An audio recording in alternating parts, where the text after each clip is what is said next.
আসসালামু আলাইকুম। এটা বিসমিল্লাহ নার্সারি। আপনারা দেখতে পাচ্ছেন এটা জবা এবং এটাকে রক্ত জবা বলা হয়।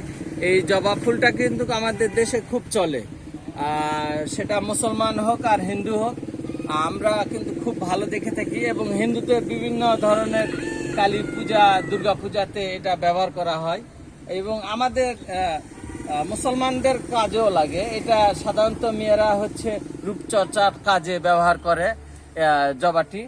এরপর আপনারা দেখতে পাচ্ছেন এটা হচ্ছে কাঠগোলাপ। এই কাঠগোলাপের আকারটা হবে হচ্ছে গোলাপি, কিন্তু ভিতরে হলুদ এবং সব সাইড দিয়ে সাদা। আপনারা এটা দেখতে পাচ্ছেন এই কাঠগোলাপটা, এটা হচ্ছে ফুল্লি গোটাটাই হলুদ হবে। এটা দেখতে পাচ্ছেন এটার কালার হচ্ছে আপনার খয়েরি কালার হবে এবং লেমন। এরপরে আপনারা দেখতে পাচ্ছেন এটা ঝাউ ফুল বলা হয়, ছোট ছোট লাল, এই যে দেখতে পাচ্ছেন লাল ফুল। এটা লাল, এটা আপনার বিল্ডিং এর বা জানলাতে উঠে দেওয়া যায় এবং খেতে ভালো। এটা হচ্ছে পরে দেখতে পাচ্ছেন এটা হচ্ছে পুদিনা পাতা, যেটাকে বোরহানি বা বিভিন্ন সোপের মধ্যে খাওয়া হয়। এই পুদিনা পাতা খেলে আসলে দাঁতে এবং মস্তিষ্কে হাড়ের কাজ করে। এরপরে আপনারা দেখতে পাচ্ছেন এগুলো হচ্ছে ফুল,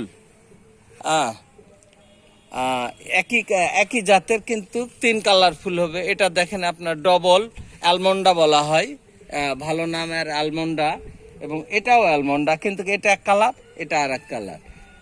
এবং আমরা সাধারণত এই কালারটা বেশি দেখে থাকি। এই কালারটাও হবে হলুদ, কিন্তু হচ্ছে আপনার সিঙ্গেল। পরে আপনারা দেখতে পাচ্ছেন এটা হচ্ছে জবা, এটাও থাই জবা।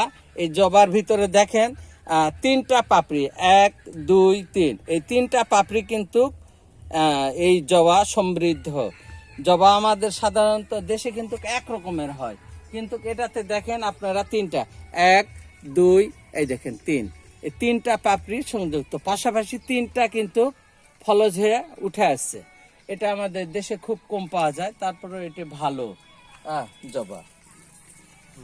আর যে পিপার গাছ দেখতে পাচ্ছেন এটা হচ্ছে বাবু পিপা, খুব ভালো ধরে এবং এর আকারেও ছোট। কিন্তু এই গাছটি হয় কি, আপনার পিপা নেওয়া শেষ, পরবর্তীতে মাজাতে যদি কাটা দেওয়া হয়, পরবর্তীতে আবার দেখবেন নতুন করে খুশি হয়ে সেই পিপাটি আবার হবে।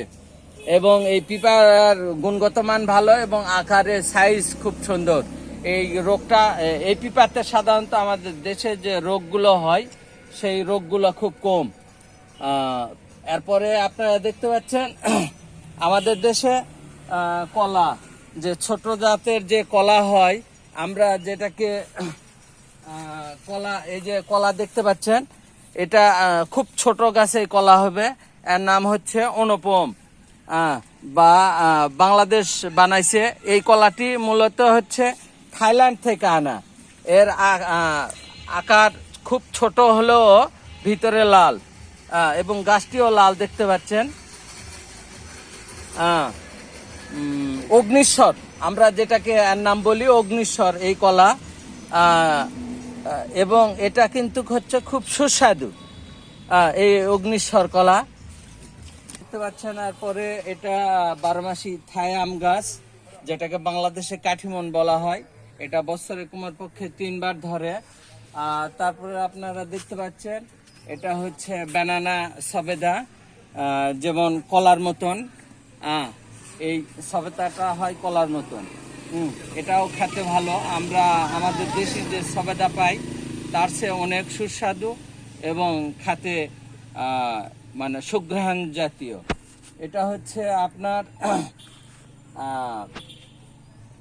ভিয়েতনামের কাঁঠাল, এবং এই কাঁঠালটার ভিতরে হচ্ছে ফুললি এক ধরনের লাল আকার ধারণ করে, এবং এটা কিন্তু আঠা ছাড়া কাঁঠাল।